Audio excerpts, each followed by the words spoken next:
திருச்சிற்றம்பலம். தென்னாடுடைய சிவனே போற்றி, எந்நாட்டவர்க்கும் நிறைவா போற்றி,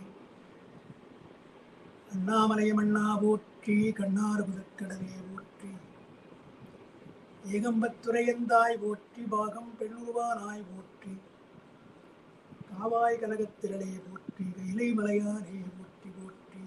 திரும்பலம், திரும்பலம், திரும்பலம். எல்லாம் வல்ல எங்கள் ஏகம்பப் பெருமானுடைய திருவடிகளை நான் மனமொழிமைகளால் வணங்கிக் கொள்கின்றேன். அருளுருவாக நமக்கெல்லாம் காமகோடி விடத்தில் இருந்தபடி அருளாசி வழங்குகின்ற பெரியவாளுடைய திருவடிக் கமலங்களை நான் மனமொழிமைகளால் வணங்கிக் கொள்கின்றேன். நம்முடைய சக்கரா கல்லூரியினுடைய சார்பில் நடக்கின்ற சித்தாந்த வகுப்பை எல்லாம் ஒருங்கிணைக்கின்ற நம்முடைய தமிழ்துறை தலைவர் ராதாகிருஷ்ணன் ஐயா அவர்களை நான் வணங்கிக் கொள்கின்றேன்.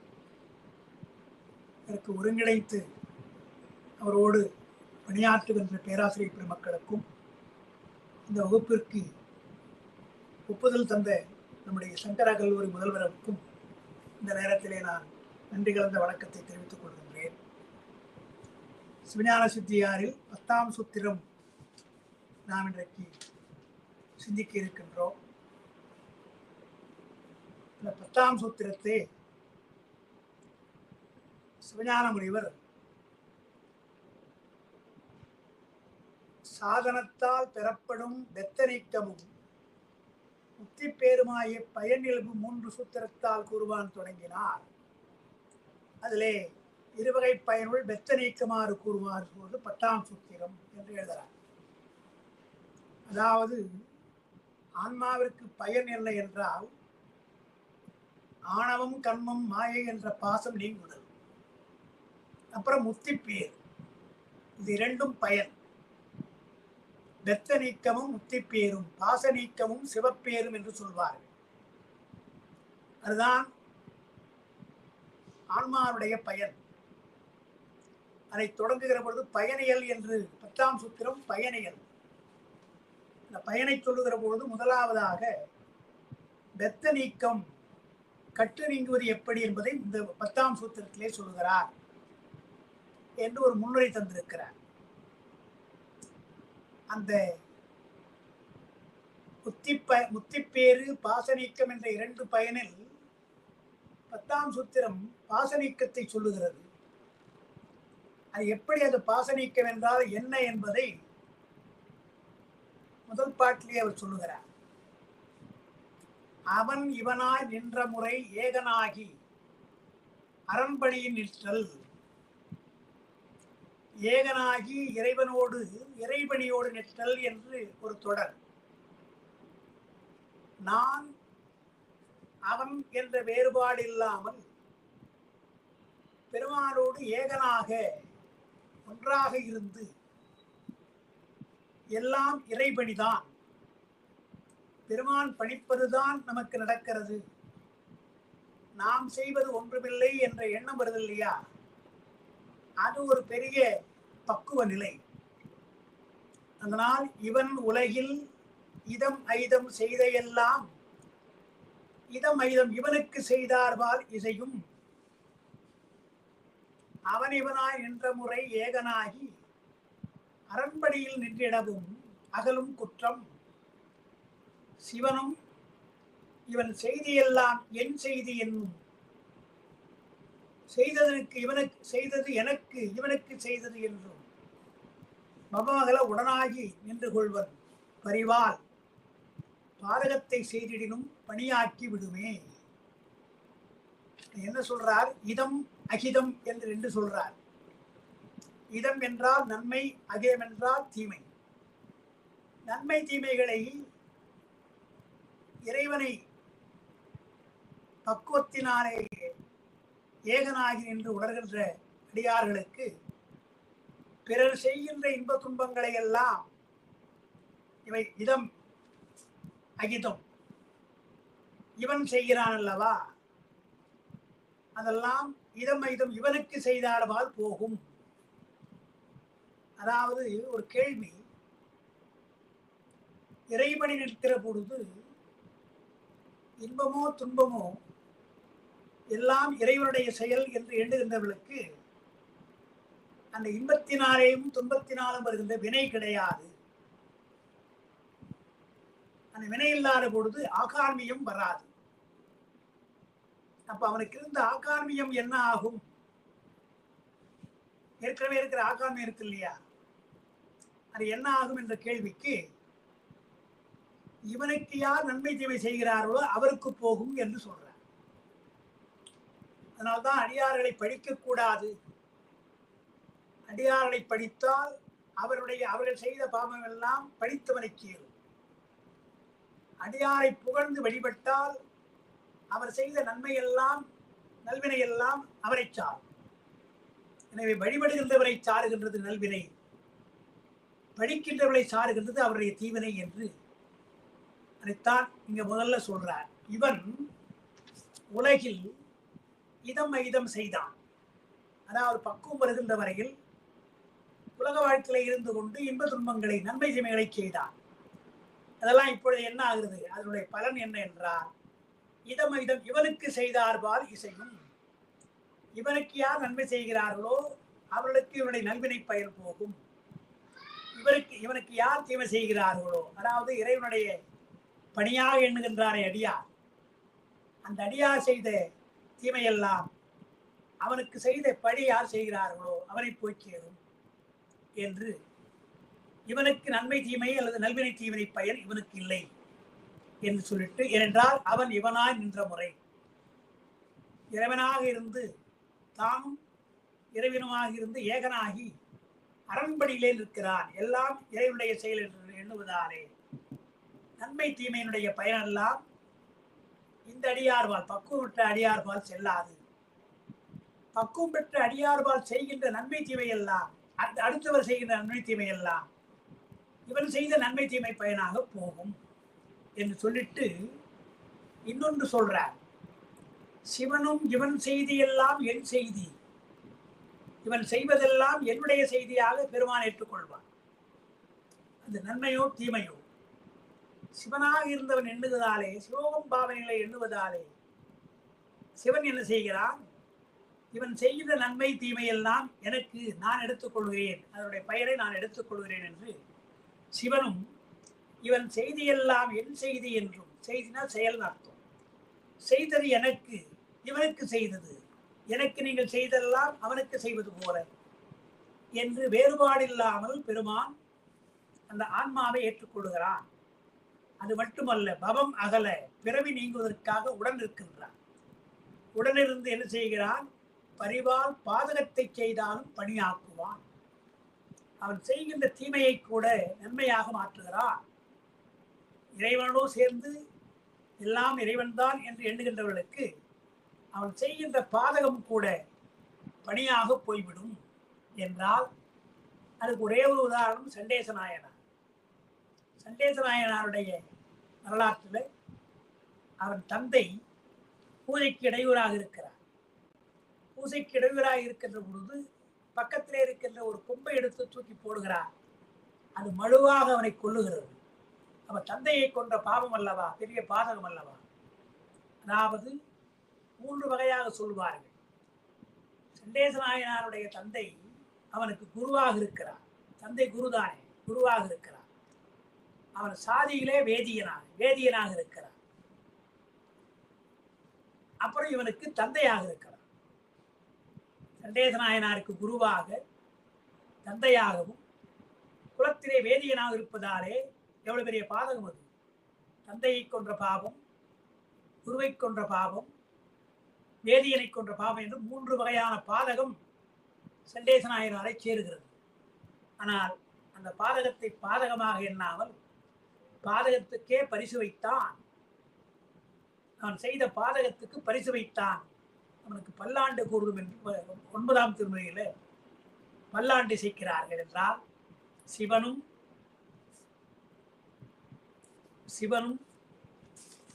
இவன் செய்தி எல்லாம் என் செய்தி என்றும், செய்தது இவனுக்கு எனக்கு செய்ததெல்லாம் இவனுக்கு செய்தது என்றும் அவமகளை ஏற்றுக்கொள்கிறான் என்பதாலே சண்டேசநாயனருடைய பாதகம் எல்லாம் பணியாக போகிறது.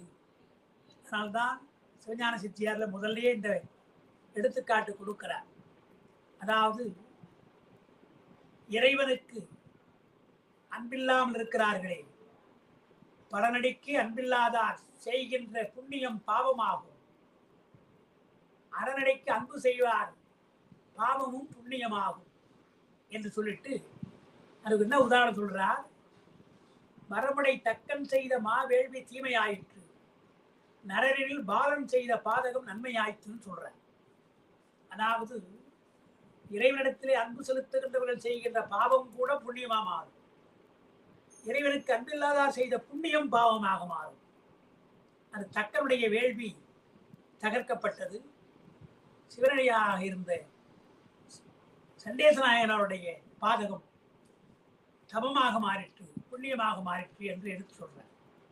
அதனால் ஏகனாகி இறைவனை நிற்றல் என்பது நம்முடைய பாசங்கள் நீங்குவதற்கு, வினைகள் நீங்குவதற்கு வழி என்று முதல் பாட்டில் சொல்றார்.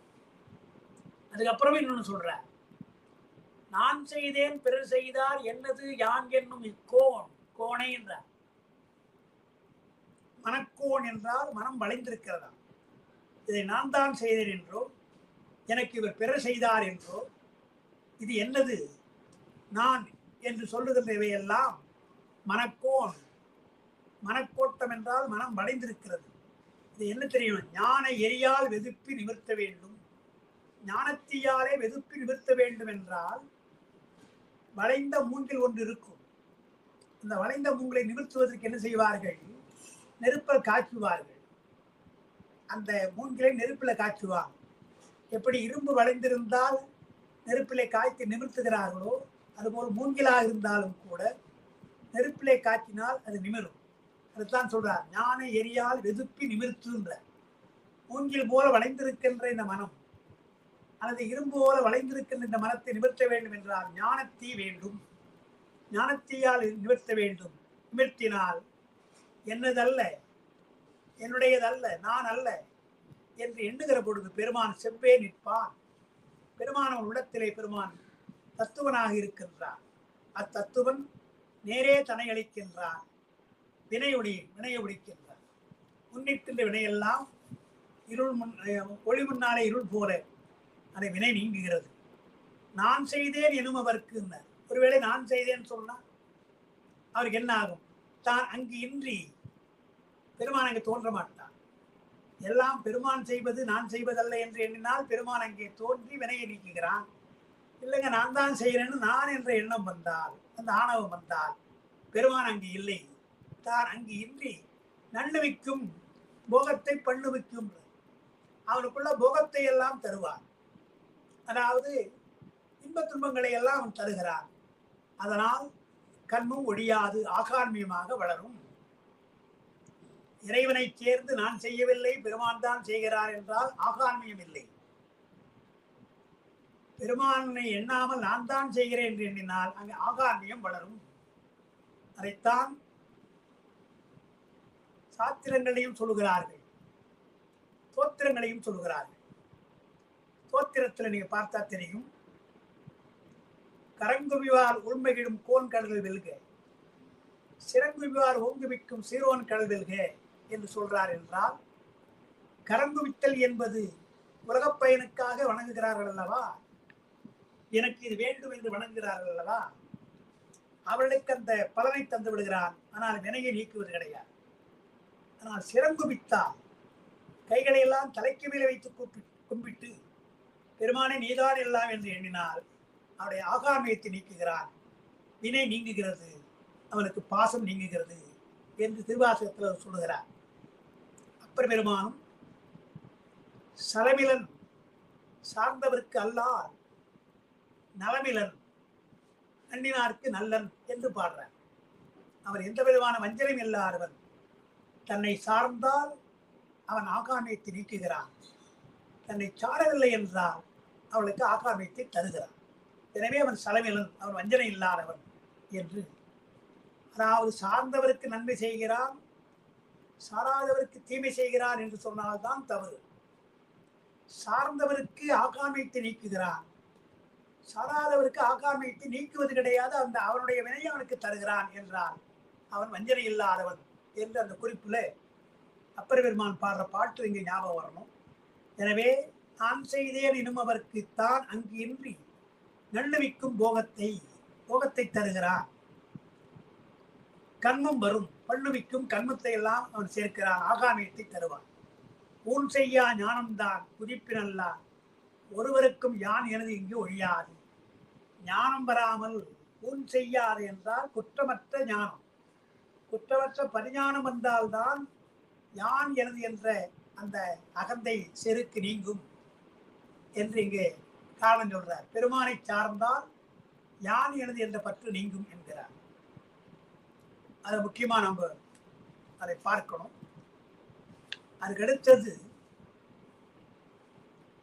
ஏகனாகி நின்றாலும் தன்படி மடங்கினால் அன்றி வினைத்துடக்கு ஏதுவாதலால் இந்திரியங்கள் வழிபட்டு செல்லும் பரதந்திரம் நீங்காமையால் அது நீங்குமாறு பணியை நீக்குவதற்கு அரண்படி நிற்றல் ஒரு தலையால் வேண்டப்படும். என்ன கேட்கிறாங்க என்றால், ஏகனாகி இறைவடி நிற்றல் வருது சிவஞான போரத்துல, இங்கேயும் சொல்றார் ஏகனாக இருக்கணும், இறைவனை நிற்கணும்னு சொல்றார். சார், ஏகனாகிதான் பெருமானை ஏகனாக எண்ணுறோமே, நான் வேறு அல்ல அவன் வேறுன்னு என்றமே, அப்புறம் இறைபணியை நிற்றல் இறைவன் தான் செய்கிறான் என்று ஏன் எண்ண வேண்டும் என்று ஒரு கேள்வி வருது. இறைவனோடு நானும் இறைவனும் ஒன்றாகிட்டோம், அதுவே போதும் அல்லவா? இனி செய்வதெல்லாம் இறைவனி என்று ஏன் சொல்ல வேண்டும்? அந்த பாவனை ஏன் என்றால், ஏகனாகி நின்றால் உங்களுக்கு என்ன பலன் என்றால், நான் எனது என்ற அகந்தை நீங்கும், ஆகாமியவனை நீங்காது, யான் எனது என்ற பற்று நீங்கும். ஆனால் தன்படி மடங்க வேண்டும். நான் செய்யவில்லை என்று எண்ணினால்தான் உங்களுக்கு வினை கிடையாது. எனவே ஏகனாகி நிற்றலால் யான் எனது என்ற செருக்கு நீங்குதல், இறைவடி நின்றால் உங்களுக்கு வினை இல்லை, வினை நீங்கும். தன்படி மடங்கினால், நம்முடைய பணி நீங்கினால், இறைவனி என்று எண்ணினால் வினை துடக்கு, வினையினால் வருகின்ற துன்பங்கள் பலன்கள் இவையெல்லாம் எதுவும் கிடையாது. இல்லை என்றால் வினை வரும், இந்திரியங்கள் வழி சென்று பரதந்திரம் நீங்காது, சுதந்திரம் நமக்கு கிடையாது. எனவே அந்த பரதந்திரம் நீங்குவதற்கு தன்பணியை நீக்கி இதெல்லாம் பெருமான் பணி, அரண்பணி எண்ண வேண்டும் என்று சொல்றார் அடுத்த பாட்டில். அதே போல இங்கேயும் சொல்றார், சலமிலனாய் ஞானத்தால் தனையடைந்தார் தம்மை தானாக்கி தலைவனவர் தாம் செய்வினை தன்னால் நலமுடனே பிறர் செய்வினை ஊட்டி ஒடிப்பானாய் நெடுகாமல் வினையவரை நாடி காப்பான். சலமிலனவர் பெருமான் வஞ்சனை இல்லாதவர். ஞானத்தால் யார் அடைகிறார்களோ, பெருமானை அடைகிறார்களோ அவரை தானாக ஆக்குகிறான். திருவுந்தியார்ல முதல் பாட்டே அதானே, அகலமாய் யாரும் அறிவருது அப்பொருள் சகலமாய் நின்றது என்று உந்தி பெற, தானாக தந்தது என்று உந்தி பெற என்றால் தன்னை அறிவித்து தானாக செய்கிறான், சிவனாக செய்கிறான். சாணாக்கி அவர் செய்த வினையெல்லாம் தன்னுடைய வினையாக ஏற்றுக்கொள்கின்றான். உலகில் நீ செய்தால், நான் செய்தால் அது உன் விதி, ஆனால் உள்ளின்று நீதான் செய்கிறாய் என்றால் அது பெருமான் அதை ஏற்றுக்கொள்கிறான் என்று, எனக்கு பெருமான் அருளாலே எல்லாம் நடக்கிறது என்று எண்ணினால் வினைகள் நீங்கும். யான் எனது என்ற செருக்கு நீங்குவது ஏகனாகி, இறைவனை நின்றால் அந்த வினைகள் எல்லாம் நீங்கும் என்று சொன்னார். அடுத்த பாட்டில் அவர் மிக முக்கியமாக ஒன்று சொல்றார், நாடுகளில் புக்குடன்றும் காடுகளில் சரித்தும் நாகமுடை புக்கிருந்தும் நாகமுதல் தவிர்த்தும் நீடு பல காலங்கள் நித்தராயிருந்தும் நின்மல ஞானத்தை இல்லார் நிகழ்ந்திடுவர் பிறப்பின் ஏடுதரு மலர்குழலார் முளைத்தலைக்கே இடைக்கே எரிவடியின் படுகடைக்கே கிடந்தும் இறைஞானம் கூடும் அவர் கூடறிய வீடும் கூடி குஞ்சித்த சேவடியும் கும்பிட்டே இருப்பது. மிக முக்கியமான பாட்டு இந்த பாட்டு. இறைவனை அடைவதற்காக என்ன செய்யறாங்கன்னா, பல நாடுகளுக்கு போகிறார்கள், காடுகளிலே அலைகிறார்கள், குகைகளிலே இருந்து பசி தாகம் இவற்றையெல்லாம் பொறுத்து கொண்டு தவம் செய்கிறார்கள். நீடு பலகாலங்கள் அந்த தவம் செய்தாலும் கூட நின்மல ஞானம் இல்லாதவர்கள், பெருமான் தான் எல்லாம் என்ற அந்த ஞானம் இல்லை என்றால் அவர்கள் பிறப்பை நிகழ்த்துவார். பிறப்பு நீங்காது. நீங்க தவம் செய்யலாம், காடுகளிலே போய் தவம் செய்யலாம், பசிதாகத்தை இல்லாமல் நீங்கள் எவ்வளவோ தவம் செய்யலாம். அவையெல்லாம் ஞானம் இல்லை என்றால் உங்களுக்கு பிறப்பை தரும்.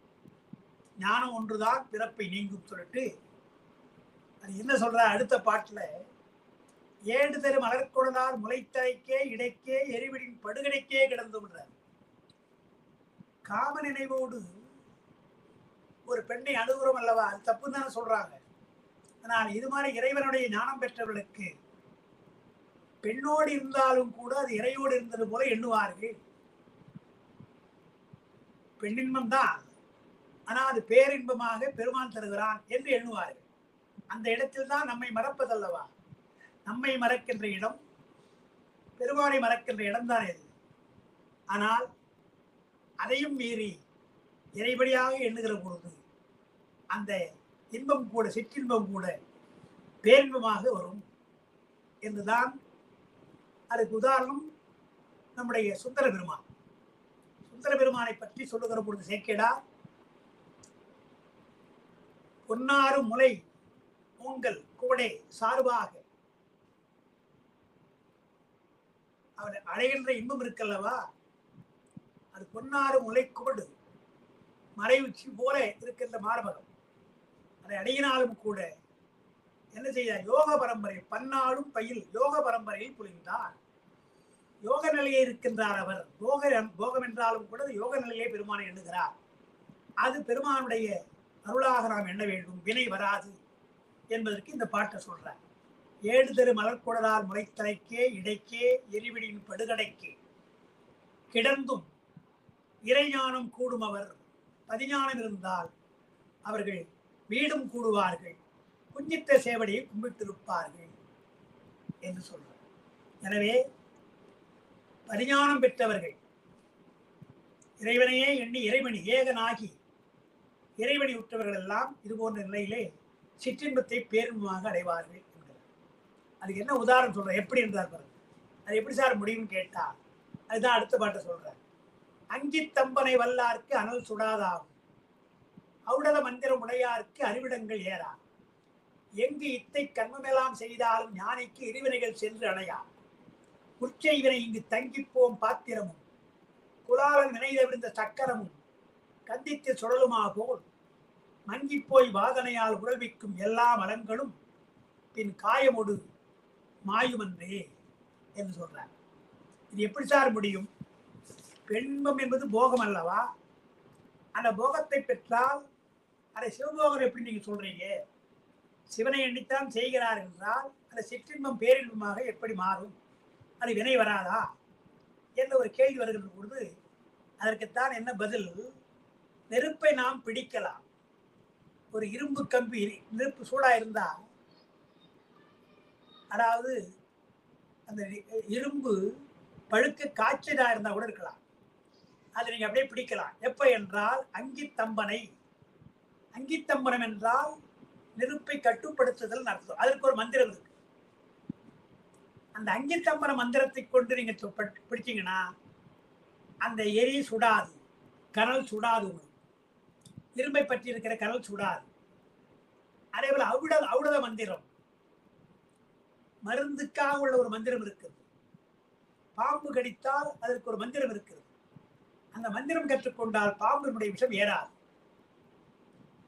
ரெண்டு உதாரணம் சொல்றாரு. அதாவது நெருப்பை கட்டுப்படுத்துகின்ற மந்திரத்தை பிடித்தால் நெருப்பு சுடாது, அந்த மந்திரத்தை பிடிச்சிட்டு இருக்கிறீங்க. பாம்பு விஷம் ஏறாது எப்பொழுது? அந்த மந்திரம் தெரிந்தால். விஷத்தை கட்டுப்படுத்துகின்ற மந்திரம் தெரிந்தால் பாம்பு விஷம் ஏறாது. அதுபோல இவர் சொல்றார், பெருமானுடைய இறை ஆணை இருக்கு இல்லையா, இறைப்படி, அது மந்திரம் போல. பெருமானை எண்ணிக்கொண்டிருக்கிற பொழுது இவையெல்லாம் ஒன்றும் இல்லை, இதெல்லாம் நமக்கு வினை வராது. எப்படி இரும்பு சுடாதோ விஷம் ஏறாதோ அதுபோல இந்த வினை ஏறாது. இருவினைகள் சென்று அடையா, ஞானிக்கு இருவினைகள் சென்று அடையா. ஆனா ஒண்ணு சொல்ற, முற்செய் வினை முன்னே செய்த வினைலாம் இருக்குல்ல, இப்பதான் ஞானம் வந்திருக்கிறது. ஞானம் வருகின்ற வேலை அவருக்கு இருந்த முற்றை வினை இருக்கு இல்லையா, அது எது போல என்றால் தங்கிப்போம் பாத்திரமும் குலாலன் வினை தவிர்ந்த சக்கரமும் கந்தித்து சுழலுமாகும். இங்கு தங்கிப்போன் வருது. இங்கு என்றால் பெருங்காயம் அர்த்தம். பெருங்காயம் வைத்த பாத்திரத்திலே பெருங்காயம் இல்லை, ஆனால் பாத்திரத்திலே வாசனை இருக்கும். அதே போல குழவன் செய்கின்ற பானை சக்கரம் இருக்கு இல்லையா, சக்கரத்துல பானை செய்கிறான். அந்த பானை எடுத்த பின்னால் சக்கரம் சுத்திட்டே இருக்கும், கொஞ்ச நாள் லேசா சுத்தும். 2 உதாரணம் சொல்றேன். பெருங்காயம் இருந்த பாத்திரம், பானை செய்கின்ற குயவன் பானை செய்த பின்னாலே அதை சுற்றி கொண்டிருக்கின்ற லேசாக சுற்றி நிற்கும். அப்புறம் வேகமாக சுற்றி தான் எடுக்கிறான். அப்புறம் அந்த பானை எடுத்த பின்னால் லேசாக சுற்றிக்கிட்டே நிற்கும். அதுபோல இந்த காலத்தில் ஃபேன் சொல்லலாம், சீலிங் ஃபேனோ அல்லது டேபிள் ஃபேனோ சுவிட்ச் ஆஃப் பண்ணிட்டீங்கன்னா அது அப்படியே நிற்காது, அது கொஞ்ச நாள் சுற்றி தான் நிற்கும் இல்லையா, ஆனால் காற்று வராது.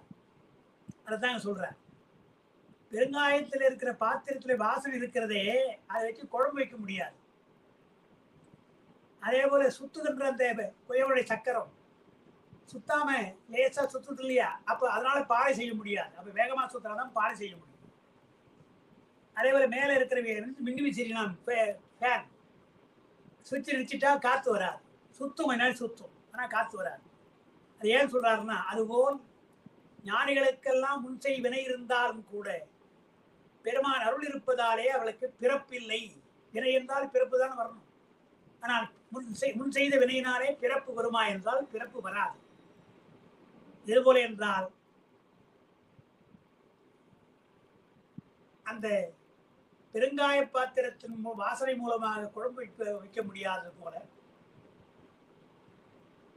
குயவனுடைய சக்கரம் சுற்றினாலும் கூட பானை செய்ய முடியாதது போல ஞானிகளுக்கெல்லாம் வினை இருந்தாலும் அவர்களுக்கெல்லாம் பிறப்பு இல்லை என்றுதான் ஏகனாகி இறைவன் நின்றால் மலமாயவையெல்லாம் நீங்கும் என்று சிவஞானபுரத்தில் அவனே தானே ஆகிய அந்நெறி ஏகனாகி இறைவனை நிற்க மலம் மாயை தன்னோடு வல்வினை என்றே என்று சொல்றதுக்கு தான் இங்க 10ஆம் சூத்திரத்துல யான் எனது என்ற செருக்கு நீங்க வேண்டும் என்றால் இறைவனை ஏகனாக வேண்டும், உங்களுக்கு வினை வரக்கூடாது என்று சொன்னால் இறைவனிலே நிற்க வேண்டும்.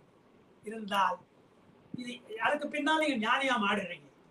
ஞானியா மாறிய பின்னால் நீங்க எந்த இன்பத்தை உலக இன்பத்தை அனுபவித்தாலும் பெருமான் தருகிறான் என்றீங்க இல்லையா, எனவே உங்களுக்கு வினை கிடையாது. நல்ல மருந்தாக, விஷத்தை நீக்குகிற மருந்தாக, நெருப்பு சுடாத மருந்தாக ஒரு மந்திரத்தை வச்சுக்கிறீங்களா நீங்க, அதுபோல் பெருமான் என்ற மந்திரத்தை வச்சுக்கிறீங்க. பெருமான் என்ற இறைவனி ஏகனாய் நின்றால் உங்களுக்கு எந்த விதமான வினையும் கிடையாது, இல்லை என்றால் வினை வரும் என்று இந்த 10ஆம் சூத்திரத்திலே பாச நீக்கம் என்றால் என்ன, நான் செய்தேன் அவர் செய்தார் என்றோ என்னுடையதொன்றோ எண்ணாமல் எல்லாம் பெருமான் செய்கிறான் என்று எண்ணினார் பெருமான் செவ்வே நின்றிடுவான், நேரே வந்து உங்களுக்கு வினை நீக்குகிறான் என்று சொல்லி வினை நீங்குவதற்கு அதை சொன்னார். அதோடு அந்த 10ஆம் சூத்திரம் என்பது நிறைவடைகிறது. இனிமேல் பட்டு அடுத்த வகுப்புல அருளுருவாக நமக்கெல்லாம் காமகோடி ஞானபீடத்தில் எழுந்தபடி அருளாசி வழங்குகின்ற பெரியவாளுடைய திருவடி கமலங்களை நான் மனமொழிமைகளால் வழங்கிக் கொள்கின்றேன். நம்முடைய சங்கரா கல்லூரியின் தமிழ்துறை தலைவராக விளங்கி நமக்கெல்லாம் இந்த அரிய வகுப்பினை ஒருங்கிணைத்து நடத்தி கொடுக்கும் தமிழ்துறை தலைவர் ராதாகிருஷ்ணன் ஐயா அவர்களுக்கு என்னுடைய மனங்கனிந்த நன்றி. அவரோடு உடன் பணியாற்றுகின்ற பேராசிரியர் பெருமக்கள் மற்றும் இந்த வகுப்புக்கு வந்திருக்கின்ற மாணவ செல்வங்கள், இந்த வகுப்பிற்கு ஒப்புதல் தருகின்ற நம்முடைய சங்கரா கல்லூரி முதல்வர், இவர்களுக்கெல்லாம் என்னுடைய மனங்கனிந்த நன்றியை நான் முதற்கண் தெரிவித்துக் கொள்கின்றேன். சிவஞான சித்தியார் என்ற ஒரு அரிய நூலை நாம் சிந்திப்பதற்கு திருவருளும் குருவருளும் கூட்டியிருக்கிறது. அதிலே இன்றைக்கு 11ஆம் சூத்திரத்தை நாம் சிந்திக்க இருக்கின்றோம். 11ஆம் சூத்திரம் 10ஆம் சூத்திரத்திற்கு பின்னாலே வருகின்ற அந்த சூத்திரத்தில் முத்திப்பயன் பெறுமாறு. முத்திப்பயன் என்ன? போன 10ஆம் சூத்திரம் பாச நீக்கம் சொன்னது. பாச நீக்கம் சொன்ன பின்னால் 11ஆம் சூத்திரம் ஆன்மாவிற்கு முத்திப்பேறு தரும் பயனை பற்றி கூறுகிறது என்று சிவப்பேற்றின் மேல் இந்த சூத்திரம் நின்றது என்கிறார் சிவஞான சுவாமி. சிவப்பேறு பெறுவது எப்படி, சிவப்பேறு என்றால் என்ன, அதனுடைய அனுபவம் என்ன என்பதை 11ஆம் சூத்திரம் சொல்லுகிறது என்று அதற்கு விளக்கம் தந்திருக்கின்றார். அதில் முதலாவது பாடலாக வருவது ஆன்மா சுத்தனாக மாற வேண்டும். பெத்தனாக இருக்கின்ற ஆன்மா சுத்தனாக மாற வேண்டும் என்றால் அது என்ன பொருள்? பெத்தன் என்றால் பாசத்தோடு இருப்பவன் பெத்தன், பாசத்தை நீங்கி இருப்பவன் முத்தன். அதனால் பெத்தனாக இருக்கிற ஆன்மா முத்தனாக ஆவது எப்படி என்றால் காயம் ஒழிந்தால். காயம் ஒழிந்தால் என்றால் உடம்பில்லை என்றால் அவன் சுத்தனாக இருக்கிறான். அப்போ உடம்பு குற்றம் என்று தெரியுது இல்லையா? அந்த உடம்பு என்பது மாயா காரியம். எனவே அது மாயை. உடம்பினால் தான் நாம் செயல் செய்கின்றோம். எனவே கர்மம். செய்கிற பொழுது நான் செய்கிறேன் என்றுதான் எண்ணுகிறோம். உடம்போடு சேர்ந்த உயிர் நான் என்று எண்ணுவதாலே அது ஆணவம். அப்போ நம்முடைய அறிவுக்கு செயலெல்லாம் ஆணவம் கர்மம் மாயினாலே கட்டுப்படுத்தப்பட்டு செய்யப்படுகிறது. அதனால நாமெல்லாம் பெத்தன், கட்டு நிலையிலே இருக்கின்றவர்கள். ஆனால் எப்பொழுது கட்டு நீங்கும் என்றால் காயம் ஒழிந்தால் சுத்தனாகின்ற. இந்த உடம்பு நீங்கினால்தான் சுத்தனாக ஆக முடியும் என்று சொல்ற. அப்ப நமக்கு ஒரு அயர்வு தோன்றுகிறது. உடம்பு இருக்கிற பொழுதே பெருமானை அடைய முடியாதா, பெருமானுடைய சிவப்பேற்றினுடைய இன்பத்தை பெற முடியாதா என்ற ஒரு சந்தேகம் நமக்கு வருகிறது. அதைத்தான் இங்கே மாற்றுகிறார். இந்த 11ஆம் சூத்திரத்துல சைவ சித்தாந்தம் என்ன சொல்லுகிறது?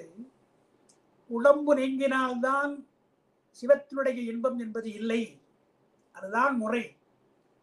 உடம்பில்லாமல் பெருமானை போய் உயிர் அடைகின்ற போது பெருமானுடைய அருளே உடம்பாக தருகிறார்.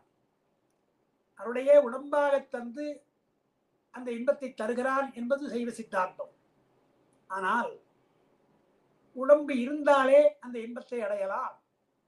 எப்பொழுது என்றால் காயம் முடிந்தால்தானே சுத்தன் நீ. உடம்பு இருக்கிற பொழுது எப்படி சுத்தனாக இருக்க முடியும் என்ற சந்தேகம் நமக்கு வருது. அதுக்கு தான் என்ன செய்யறாங்க? ஒரு சொல் நமக்கு சொல்லப்பட்டிருக்கிறது. சீவன் முத்தர் என்ற சொல் சொல்லப்பட்டிருக்கிறது. சீவன் முத்தர் என்றால், சீவன் என்றால் உயிர் இருக்குதுன்னு அர்த்தம்.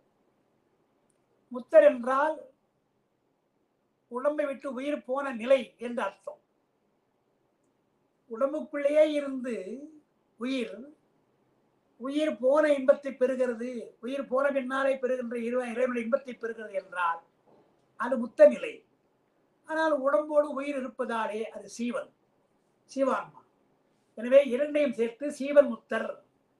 அப்ப உடம்போடு இருந்தாலும் கூட முத்தி நிலையை, முத்தி இன்பத்தை அடையலாம், முத்தி இன்பத்தை பெறலாம் என்பது நம்முடைய கருத்து. ஆச்சரியமா இருக்குல்லையா நமக்கு? உடம்பை விட்டு உயிர் போனால்தான் இறைவனுடைய திருவடி, இறைவனுடைய இன்பம் என்றால் உடம்பு இருக்கிற பொழுதே நீங்கள் அடையலாம், அது சீவன் முத்த நிலை என்று சைவ சித்தாந்தம் சொல்லுகிறது. ஆனால் அதற்கெல்லாம் சில நிபந்தனைகள் உண்டு. எல்லா உயிருக்கும் உடம்பு இருக்கிற பொழுதே அந்த நிலை வராது. அதுதான் ஒரு உதாரணம் என்ன சொல்றார்? கண் ஒரு பொருளை பார்க்கிறது. உடம்பில் இருக்கிற கண் ஒரு பொருளை பார்க்கிறது. ஆனால் கண் பார்க்க முடியாது, அது சடப்பொருள். ஏதோ ஒரு பொருளை பற்றுமே தவிர இன்ன பொருள் என்றதுக்கு தெரியாது. அதனால் உயிர் அதனோடு சேர்ந்து கண்ணோடு சேர்ந்து கண்ணை அதிர்ஷ்டித்து பார்க்கிறது. அப்ப கண்ணுக்கு என்ன பொருள் என்று தெரிகிறது. காணும் கண்ணுக்கு காட்டும் உளம்போல் என்பது சிவஞான போதம். அரசாங்க சொல்ற உயிர் கண்ணுக்கு பொருளை காட்டுகிற பொழுது கண்ணை அதிர்ஷ்டித்துத்தானே காட்டுகிறது. அப்பதானே கண் என்னன்னு பார்க்குது. கண்ணை உயிர் அதிர்ஷ்டிக்கவில்லை என்றால் கண்ணுக்கு என்ன பொருள் என்று தெரியாது. அதுபோல பெருமான் என்ன செய்கிறான்? கண்ணும் உயிரும் இருந்தாலும் கூட உயிரறிவு தூண்டப்பட வேண்டும். உயிரறிவு பெருமான் அருளாலே அவனுடைய அறிவினாலே தூண்டப்படும். அப்ப இறைவனும் உயிரோடு சேர்ந்துதான் பொருளை அறிகிறான். கண்ணோடு சேர்ந்து உயிர் அறிவது போல உயிரோடு சேர்ந்து பெருமானும் அறிகிறான். அப்படி அறிகின்ற நிலை இருக்கிறது அல்லவா, அதை காணும் உபகாரம் காட்டு உபகாரம் என்று இரண்டாக சொல்கிறார்கள் சைவ சித்தாந்தத்தில். இறைவன் காட்டுவான், ஊட்ட மாட்டான் என்பது பழமொழி. ஆனால் சைவ சித்தாந்தத்தில் உள்ள வந்தீங்கன்னா இறைவன் காட்டுவான், பொருளை ஊட்டுவான், ரெண்டும் தான். ஒரு ஆசிரியன் எல்லாவற்றையும் படித்திருந்தாலும் பாடம் நடத்துகிற பொழுது புத்தகத்தை வைத்துக் கொண்டு மாணவரோடு சேர்ந்து படிக்கிறான் இல்லையா? இப்ப நான் படிச்சேன் இல்லையா, காயமொழிந்தால் சுத்தனாகி ஆன்மா காட்ட கண்டிடும் தன்மையுடைய கண்ணுக்கு என்று படிச்சேன் இல்லையா? அப்ப புத்தகத்தை வைத்து நான் படிக்கிறேன். யாருக்காக படிக்கிறேன்? எனக்காக இல்லை. நாம் ஏற்கனவே படிச்சிருக்கிறோம். மாணவருக்காக சேர்ந்து படிக்கிறோம் இல்லையா? அதைத்தான் காணும் உபகாரம். புத்தகத்தை கொடுத்தால் அது காட்டு உபகாரம். புத்தகத்தில் இருப்பதை நான் படித்து நான் உங்களோடு சேர்ந்த அந்த பாடலை படித்து விளக்கினால் அது காணும் உபகாரம். எப்படி ஒரு ஆசிரியர் தான் கற்றிருந்தாலும் கூட மாணவருக்காக பாடத்தை படிக்கிறானோ புத்தகத்தை வைத்துக் கொண்டு, அதுபோல பெருமானும் உயிர் காண்பதற்காக அவனும் காண்கிறான். எனவேதான் காட்டு உபகாரம் காணும் உபகாரம். சூரியன் காட்டுகின்ற ஒளி, கண் காணுகின்ற ஒளி. கண் காட்டுகின்ற ஒளியாக மாறாது, சூரியன் காட்டும் ஒளி கண்ணொளியாக மாறாது. அப்ப கண்ணொளி வேறு, கதிரொளி வேறு. கண்ணொளி பொருளை காணும், கதிரொளி பொருளை காட்டும். அப்ப காணுகின்ற ஒரு பொருள், காட்டுகின்ற ஒரு பொருள். தெரியுது இல்லையா?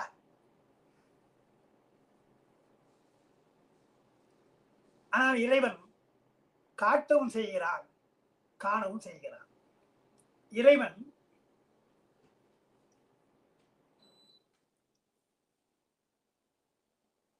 கண்ணை போல காணுகிறான், கதிரவனை போல காட்டுகிறான். அவன் காட்டும் ஒளியும் காணும் ஒளியுமாக இறைவன் இருக்கின்றான். கண்ணொளி காணும் ஒளியாக இருக்கிறது, காட்டாது. கதிரவன் காட்டு ஒளியா இருக்கிறான், காணாது. ஆனால் இறைவன் காணும் ஒளியாகவும் காட்டு ஒளியாகவும் இருக்கின்றான் என்றார். உயிர்களுக்காக அவன் காணுகின்றான், அது காணும் ஒளி, காணும் உபகாரம். பொருளை காட்டுகின்றான், எனவே காட்டு உபகாரம்.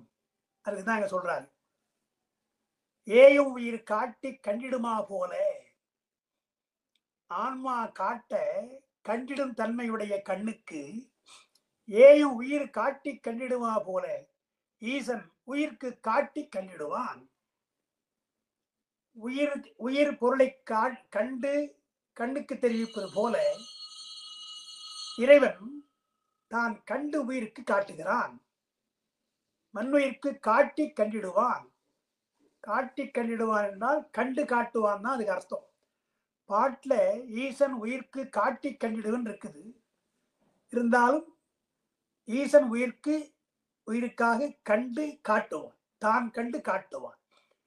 இதை ஆயும் அறிவுடையவனாய், கண் பார்க்கவில்லை உயிர்தான் பார்க்கிறது என்று ஒத்துக்கிறது இல்லையா நீ?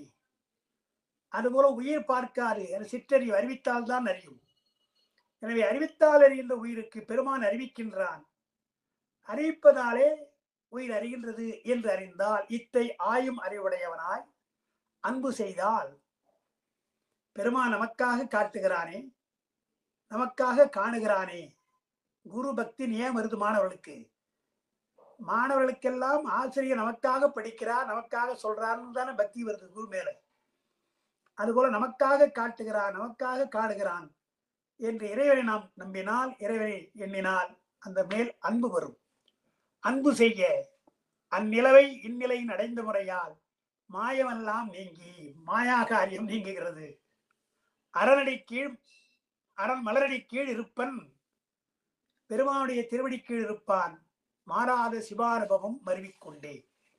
அப்ப மாயை நீங்கினால் சிவானுபவம் அவனுக்கு வருகின்றது. ஆன்மாவிற்கு நமக்காக காணுகிறான் பெருமான் என்றும் நமக்காக காட்டுகிறான் என்று உணர்ந்தால் சிவானுபவத்திற்கு தடையில்லை, மாயை நீங்கிவிடும் என்று அந்த அத்வைத நிலை, இறைவனும் உயிரும் அத்வைத நிலையில் இருந்து கொண்டு ஒன்றாய் வேறாய் உடனாய் இருந்து கொண்டு அறிவிக்கின்றான் என்ற ஒரு செய்தியைத்தான் இங்கே காணு உபகாரம், காட்டு உபகாரம் என்று இங்கே சொல்லியிருக்கிறார் என்று பார்க்கிறோம்.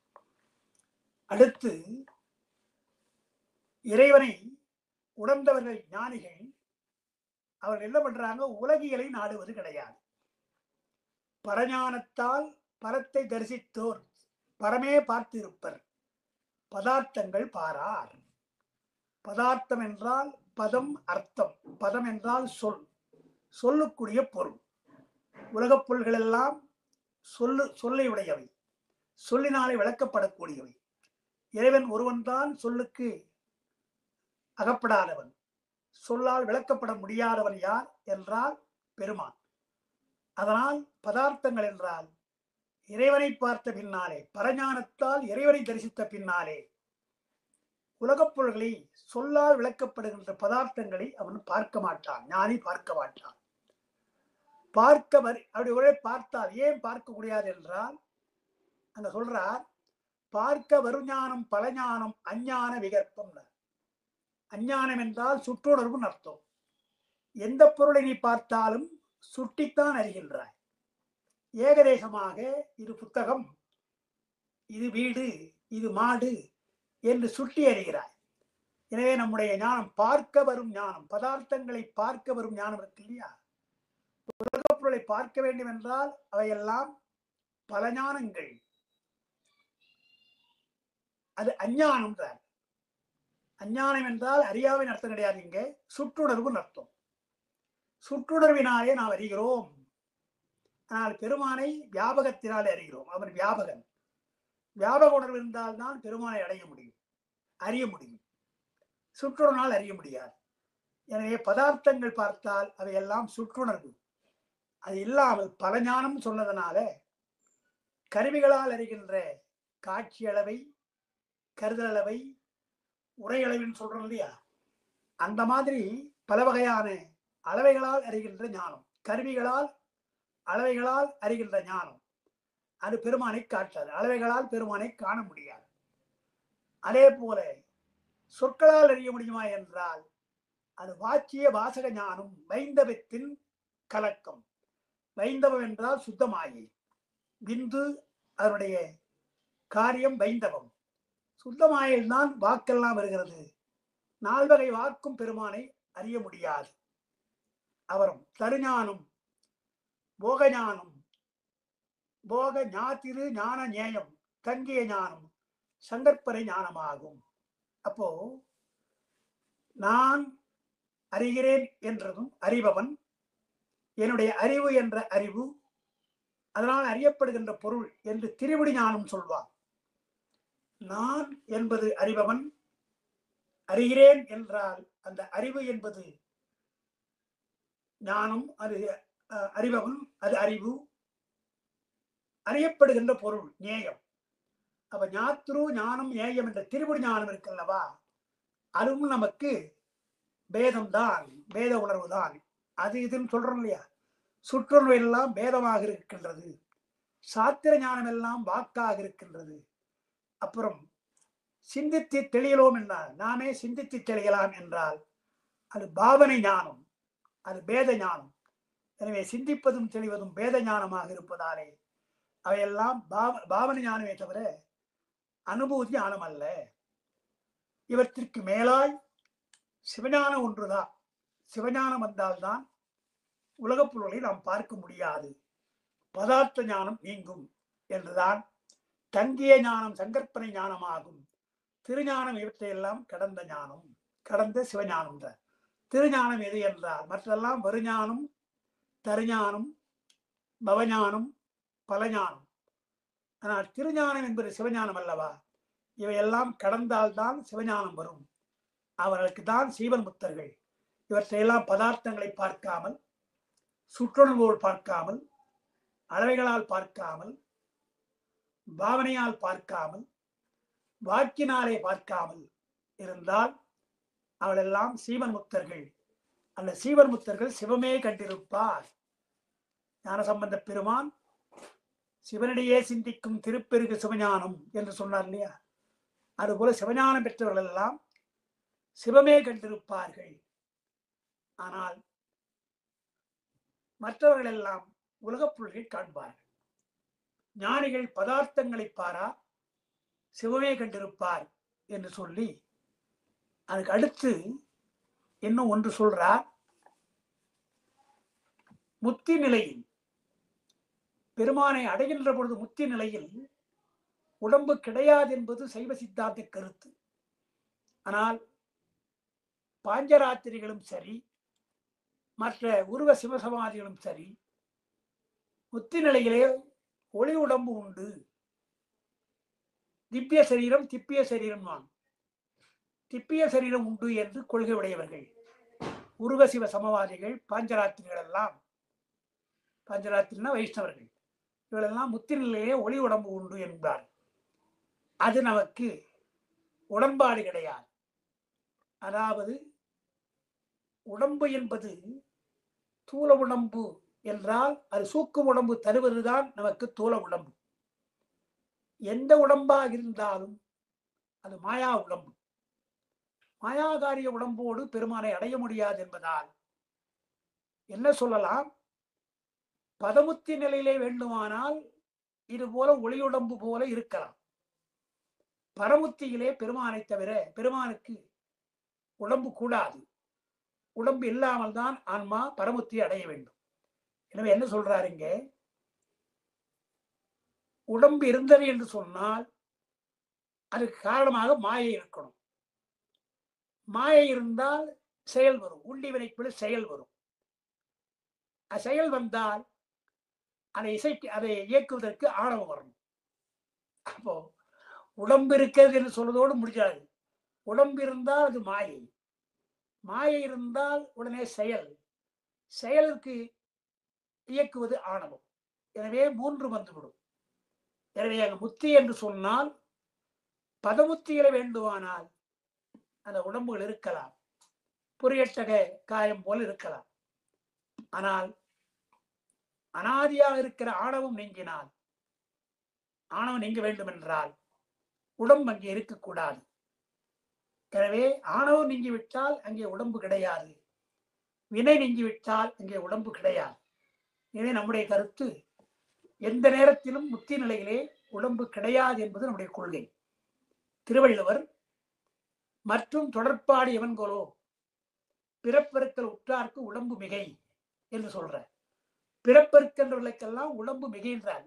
இப்ப நாம் இருக்கிற பொழுதே எதுக்கடா இந்த வாழ்க்கை, பெருமான் திருவடி அடையலாம் என்று சொல்ற பொழுதே உடம்பு மேல ஒரு வெறுப்பு வரும், உடம்பு சுமையாக வரும். அவளெல்லாம் ஞானிகளுக்கெல்லாம் உடம்பு சுமைன்னு சொல்றோம் இல்லையா? எண்ணில் கோடி யுகம் இருந்தேன் என்று திருமலையான் சொல்ற. பல நாட்கள் இருப்பதை எண்ணில் கோடி யுகம் இருந்தேன் என்ற யுகக்கணக்காக என்றான். ஒரு நாள் என்பது ஒரு யுகம் நாம சொல்றோம் இல்லையா பேச்சுல? அந்த மாதிரி ஞானிகளுக்கெல்லாம் கொஞ்ச நாள் இருந்தாலும் அது நிறைய நாள் இருப்பது போல எண்ணுவார்கள். எனவே உடம்பு அதற்கு சுமை என்று வள்ளுவர் சொல்றார் இல்லையா? எனவே முத்தி காலத்திலே உடம்பு கிடையாது என்று பார்க்கும். அதற்கடுத்து இங்கே மூன்று சொல்றாருங்க. உதாரணம் அடுத்த பாட்டுல, தெரிவறிய விஞ்ஞானம் சேர்ந்தவாறே சிவம் பிரகாசிக்கும், இங்கே சீவன் முத்தனாகும், உரிய மலம் ஔடதத்தால் தடுப்புண்ட விடமும், உள்ளெறியின் ஒளிமுள்ளர் இருளும், தேற்றின் வரு பரல் சேர் நீர்மருவு கலங்கலும் போலாகி, மாயாதே தன் சக்தி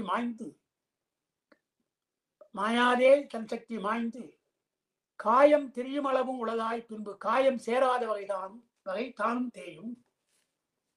என்ன சொல்றாருங்க? மாயாதே தன் சக்தி மாய்ந்துன்ற பொருள் மாயாது, ஆணவம் கண்மம் மாயெல்லாம் மாயாது, அது எப்போ அழியாது. ஆனா அவனுடைய சக்தி அழிந்து போகும். அவனுடைய சக்தி அழிந்து போகித்தான் நமக்கு மாயாதே கண் சக்தி மாய்ந்து என்று சொன்னார். அப்ப ஆணவம் தனது சக்தி கெட்டு போகும். ஆணவத்திற்கு தன்னுடைய சக்தி, மறைப்பு சக்தியோ கீழ்ப்படுத்துகிற சக்தியோ இல்லாமல் போய் வாதனாமலம் மட்டும் தாக்கும். உடம்பு இருக்கின்ற வரையில் வாதனாமலம் தாக்கும். பிராரத்த கர்மத்தினாலே உடம்பு இருக்கின்ற வரையில் ஆணவமலம் தாக்கும் என்பது நம்முடைய கொள்கை. இது ஆணவமலம்னா ஆணவமல வாதனை தாக்கும் என்று கொள்கை. அது எப்படி தாக்கும்ன்றதுக்கு ஒரு உதாரணம் சொல்றார். அங்க பார்த்தீங்கன்னா, தேற்றில் வரும் பரல் சேர் நீர்மருவு கலங்கள். கலங்கிய தண்ணீர் கலங்கி இருந்தால் அதை தேத்தாங்குட்டைன்னு ஒண்ணு போடுவாங்க. தெளிவு வருவதற்காக தேத்தாங்குட்டை போடுவாங்க. தேத்தாங்குட்டை போட்டா அந்த கலங்கள் எல்லாம் கீழே போயிடும், தெளிவாக தண்ணீர் மேல நிற்கும். கலங்கள் இருக்கும், இல்லாம இருக்காது, அது கீழே போயிடும், தண்ணீரை கலக்காது, தண்ணீர் தெளிவா இருக்கும். தேற்றாங்குட்டையினுடைய ஆற்றலால் கலங்கிய தண்ணீர் தெளிந்த தண்ணீராக போய்விடுகிறது. கலங்கள் கீழே தங்கிவிடுதல்லவா? அது யாருக்கு என்றால் பரஞானம் சேர பெற்றவர்களுக்கெல்லாம் சக்தி மாய்ந்து கிடப்பது இப்படித்தான். ஏதோ ஒரு காரணத்தினாலே சக்தியெல்லாம் மாய்ந்து ஒட்டுறவு இல்லாமல் இருக்கும். ஆணவத்தினுடைய சம்பந்தம் அந்த ஆன்மாவுக்கு இருக்காது. ஆனா கலங்கள் கீழே இருக்குது, ஆனா தண்ணீர் தெளிந்திருக்கு இல்லையா? அதுபோல பரஞானம் பெற்றவர்களுக்கெல்லாம் ஞான நிலையிலே தெளிந்திருப்பார்கள். ஆணவமலம் அவனுக்கு ஒட்டாதுங்க. அது தேற்றில் வரும் பரல் சேர் நீர்மருவு கலங்கள். பரற்கற்களை எல்லாம், கூழாங்கற்களை எல்லாம் போட்டு தேற்றாங்குட்டையை போட்டவுட தண்ணீர் தெளிந்திருப்பது போல பரஞானம் பெற்றோர் அப்படி இருப்பார்கள். அது அந்த உதாரணம். இரண்டாவது உதாரணம் சிவம் பிரகாசித்தல். சிவம் பிரகாசித்தார் மாட்டு என்றால் சிவப்பிரகாசமானவர்களுக்கெல்லாம் சிவ தரிசனம் இருக்கும். சிவம் பிரகாசித்தவர்களுக்கெல்லாம் எப்படி என்றால் ஒள்ளெறியில் ஒளி இருள் போல், பெரிய பேரொளியில் முன்னாலே சின்ன இருள் போல அது எங்கேயோ கிடக்கும். தொலை தூரத்தில் அந்த இருள் தாக்காது. அது பேரொளி வந்தால் இருள் சிறிதாக போய்விடுவது போல, எங்கேயோ தொலைவில் ஒரு சின்ன இருட்டு இருந்தால் அது அந்த ஒளியை பாதிக்காது, பார்க்கிறவர்களுக்கு பாதிக்காது. உதாரணமாக ஒரு அறையில நிறைய லைட் போட்டோம், எங்கேயோ ஒரு மூலையில லேசா இருட்டு இருக்கும், அது நம்முடைய கூட்டத்திற்கோ வகுப்பிற்கோ தடை இருக்காது. அது மாதிரி பேசுறோம் இல்லையா? அதே போல ஒள்ளெறியின் முன்னாலே இருள் போல அது ஆண்டைக்கு சிறிதாயிரும் கூட செய்மைக்கண் உள்ளது போல தோன்றும். எனவே மலம் அவளை தாக்காது. யாருக்கு? சிவபிரகாசித்தார். மூன்றாவது சீவன் முத்தர்கள். சீவன் முத்தர்களுக்கு ஔடதம் என்றால் மருந்து மந்திரம். இவற்றால் தடுப்புண்ட விடம் போல, மருந்தோ மந்திரமோ அந்த விடத்தை தடுப்பது போல சீவனுத்த மாட்டும் அந்த ஆணவ மலம் தாக்காது என்று பரஞானம் பெற்றோர், சிவம் பிரகாசித்தோர், சீவன்முத்தர் என்ற 3 பேருக்கும் தேற்றாங்குட்டையிலே தண்ணீர் போல, தேற்றாங்குட்டை இட்ட தண்ணீர் போல, பேர் ஒளி முன்னாலே சின்ன இருள் போல சீவனுத்தர்களுக்கு சொல்ற பொழுது அவுடன் மருந்து மந்திரத்தால் தடுப்புண்ட விடம் போல மலபாதனை தாக்காது என்று சொன்னார். ஆணவன்தான் அடுத்த பாட்டு. ஆணவன்தான் அனாதி, அந்தம் அடையாதாகும்.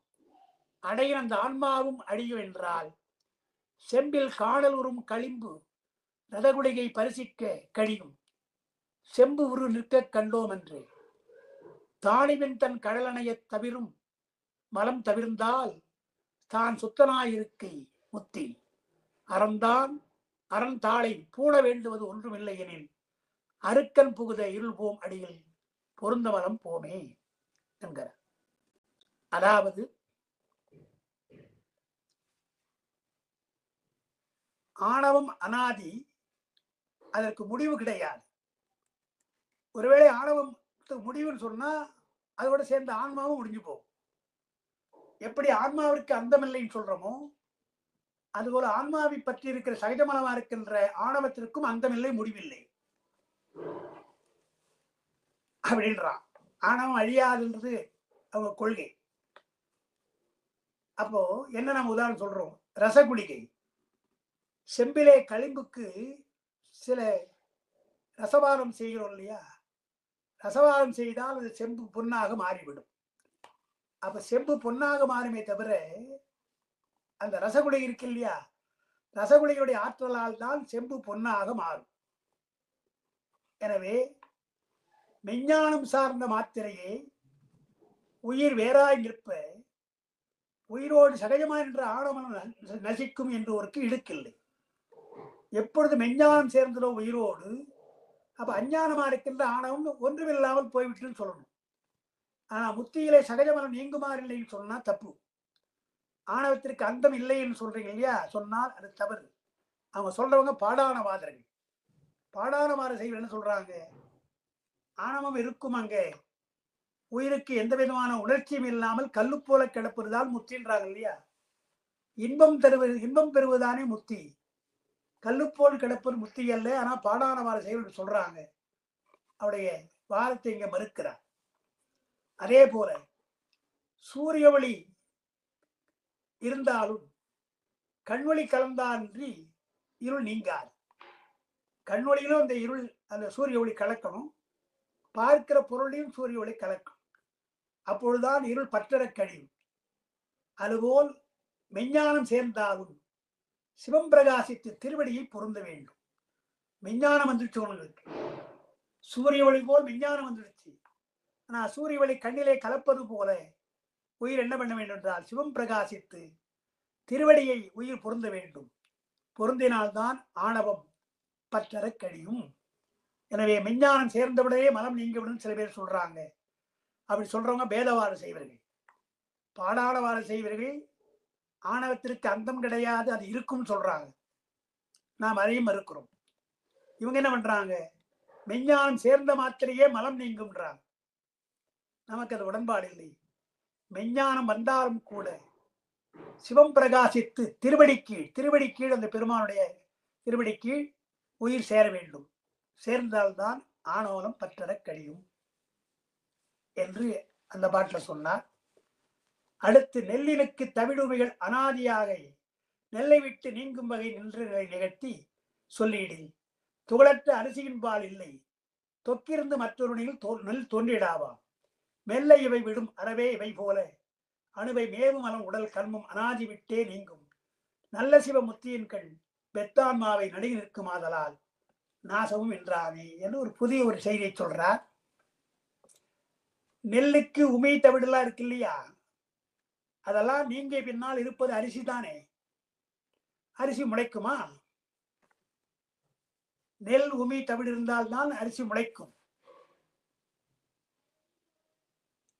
பண்டு முளைப்பது அரிசியே ஆனாலும் பிண்டு உமி போனாலும் முளையாதாம் பாட்டு. பண்டு முளைப்பது அரிசிதான் முளைக்குது, ஆனா உமி இல்லை என்றால் முளைக்காது. பண்டு முளைப்பது அரிசியே ஆனாலும் பிண்டு உமி போனால் முளையாதாம் இல்லையா. அதுபோல இங்க ஆன்மா சுத்தனாக போய்விட்டது. ஆணவம் கண்மம் மாயெல்லாம் இல்லை, அரிசி போல ஆன்மா இருக்கிறது. அதுக்கு வேறு வினை வருமா என்றால் வராது. அதுக்கு மீண்டும் பிறப்பு கிடையாது என்று பார்க்கும். அரிசி வேறொரு நிலை தோற்றுவிக்காது, நெல்தான் இன்னொரு நிலை தோற்றுவிக்குமே தவிர அரிசி இன்னொரு நிலை தோற்றுவிக்காது. அதுபோல ஆன்மா சுத்தனாக மாறிவிடும். எனவே அங்கு எந்த விதமான மலங்களும் கிடையாது என்பதனை வைத்துக் கொள்ள வேண்டும். மெல்ல இவை விடும், கொஞ்சம் கொஞ்சமாக மாயை கல்மம் ஆணவம் என்று கொஞ்சம் கொஞ்சமாக போகும். முதல்ல மாயை நீங்கும். மாயை நீங்கினால் கல்மம் நமக்கு தானாக இருவினை ஒப்பு வரும். இருவினை ஒப்பு வந்தால் மலபரிவாக வந்துவிட்டால் ஆன்மா சுத்த அரிசி போல அது மீண்டும் முளைக்காது அல்லவா.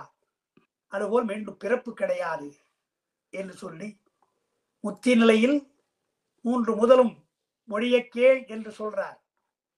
அங்க சொல்ற பொழுது ஆணவத்தை பற்றி சொல்றாருன்னா இத்தை விளைவித்தல் மலம்ன்றார். அங்க மலம் இருக்குது, சக்தி மடங்கி இருப்பதாலே ஆன்மாவுடைய அறிவை மறைக்க முடியல. முத்தி காலத்திலே சிவம்பிரகாசித்து முத்திகளில் இருக்கின்ற ஆன்மாவிற்கு மலம் இருக்குது, ஆனால் மறைக்கவில்லை. அதனால் மலம் அந்தம்னு சொன்னா என்ன அர்த்தம்? அவருடைய சக்தி மடங்கியதுன்னு அர்த்தம். பொருளே அழிந்து விட்டது நாம சொல்லல.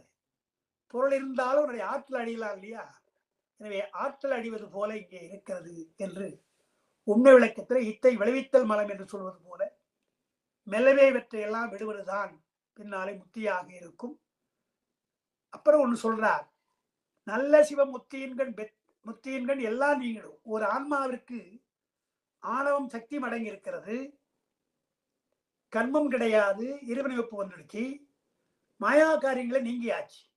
எனவே 3 மலங்களும் சுத்த ஆன்மாவை இறைவனை பற்றுகின்ற அது இறைவனிடத்தில் செல்லுகின்ற ஆன்மாவுக்கு கிடையாது.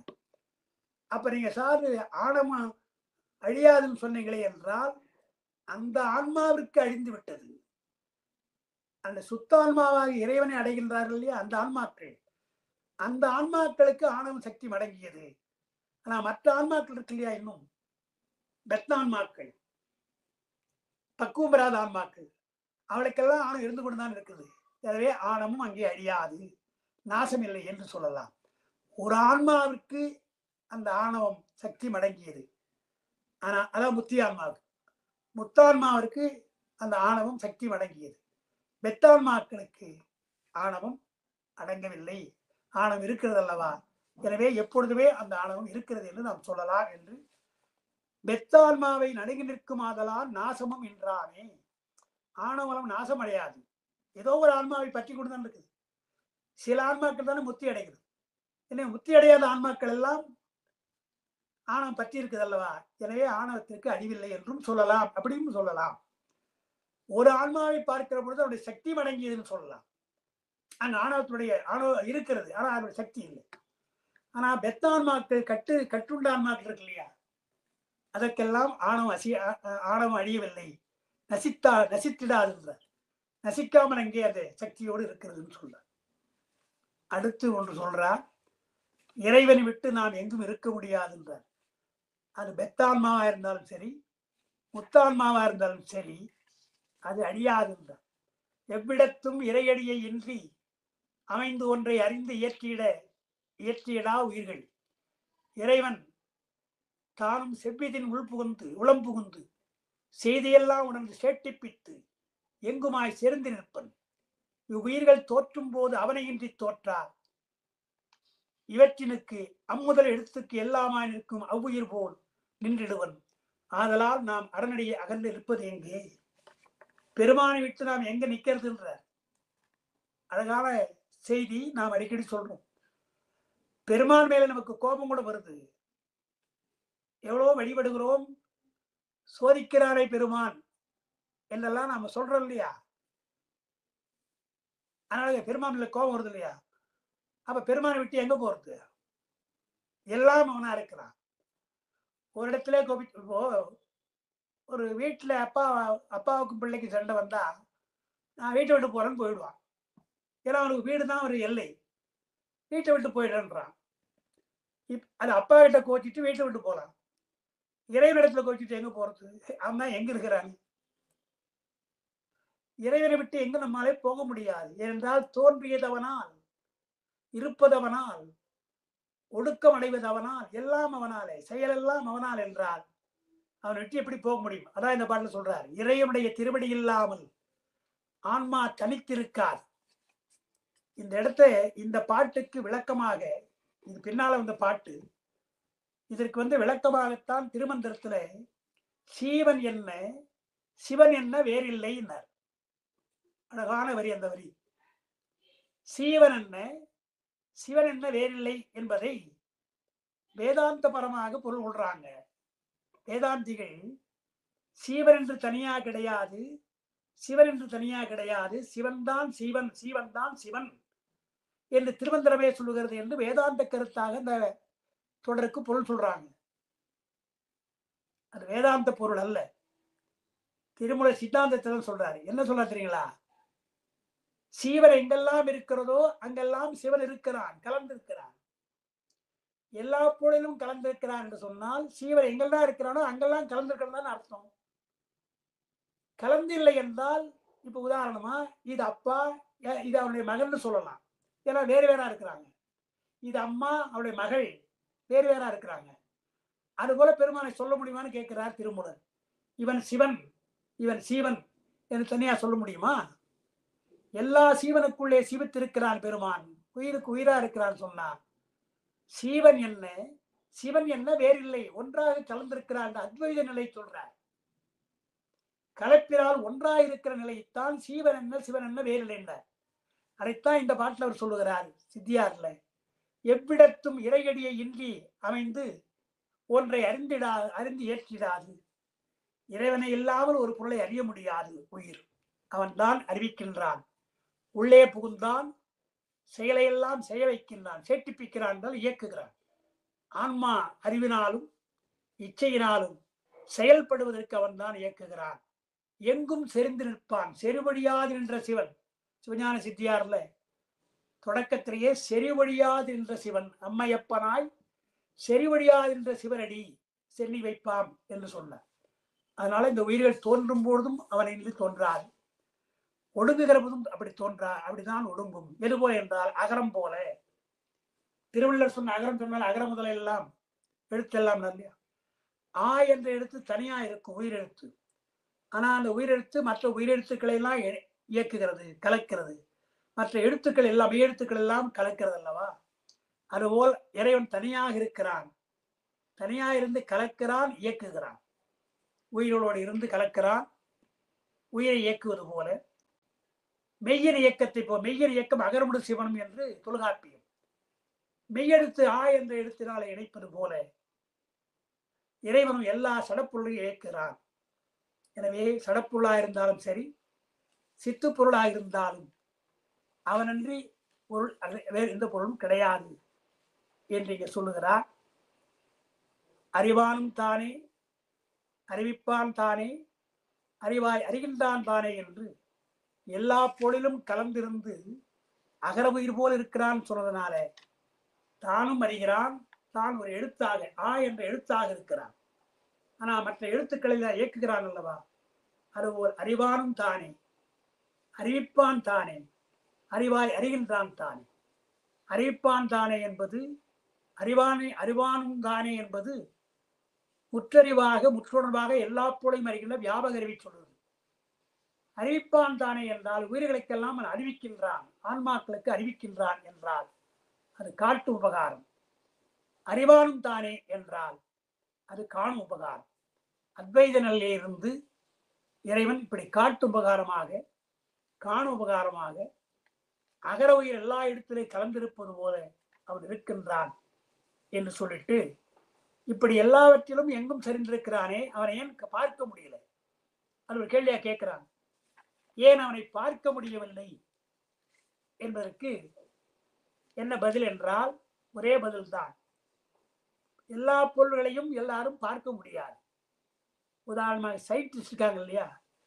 சயின்டிஸ்ட் என்ன பண்றாங்க? மைக்ரோஸ்கோப்ல சிலவற்றை பார்க்கிறாங்க. வானியல் பார்க்கிறவங்க தொலைநோக்கில் பார்க்கிறாங்க. நம்ம சாதாரண கண்ணுக்கு தெரியுதா?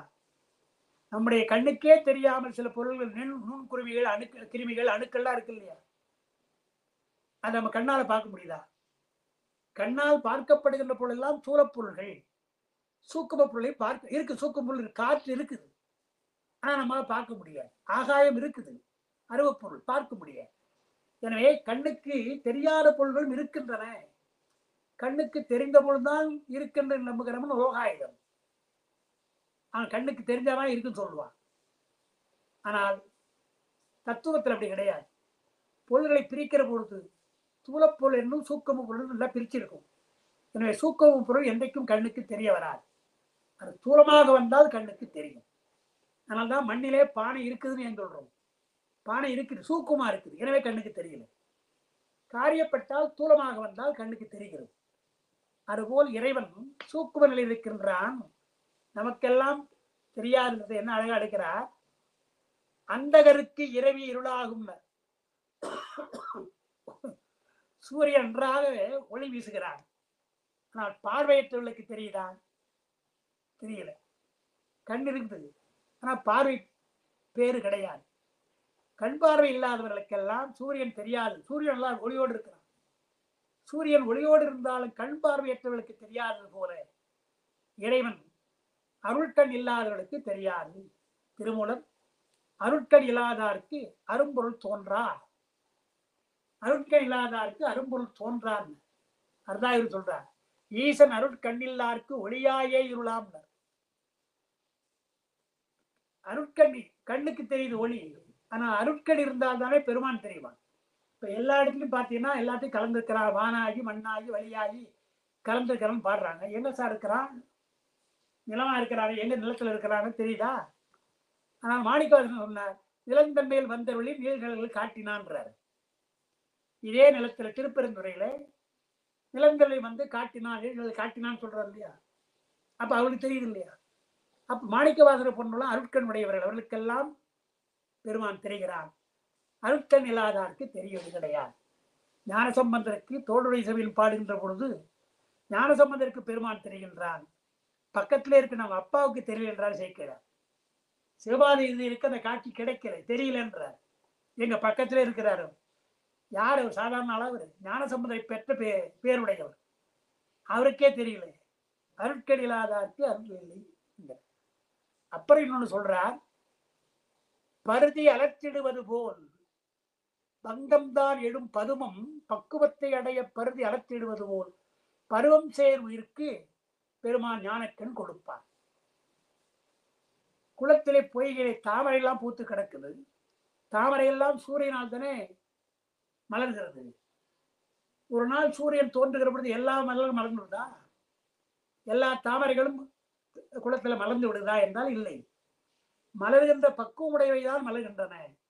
மொக்கா இருப்பது மலராது. அது நாள்தோறும் மொக்கா இருந்து சூரிய ஒளி பட்டு பட்டு பக்குவம் பட்டு பின்னாலே மலர்கிறது.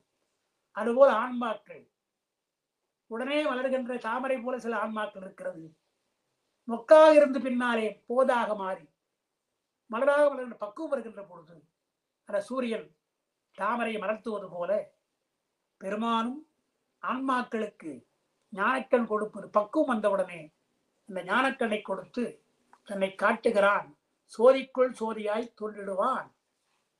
சூரியன் தான் நமக்கு தெரியுது. இப்போ சூரியனுக்குள்ளே ஒரு சூரியன் இருக்கின்றானே, அவனை மாணிக்கவாசகர் சொல்றார், அருக்கரில் சோதி அமைத்தோன்றான் இல்லையா? அவருக்கு அவன் தெரிகிறான் இல்லையா? சூரிய ஒளியிலே பெருமான் தெரிகிறான் இல்லையா? சூரியன் ஒளிக்கு ஒளியாக. அதுதான் சோதிக்குள் சோதின்னு சொல்றோம். சோதி நமக்கெல்லாம் தெரிகிறது. சூரியன் சூரியனுக்குள்ளே இருக்கிற இன்னொரு சோதி தெரிகிறதா என்றால் அது அருட்கண் உள்ளவருக்கு தான் தெரியும் என்று சொன்னார். அடுத்து இன்னொன்னு பாட்டு,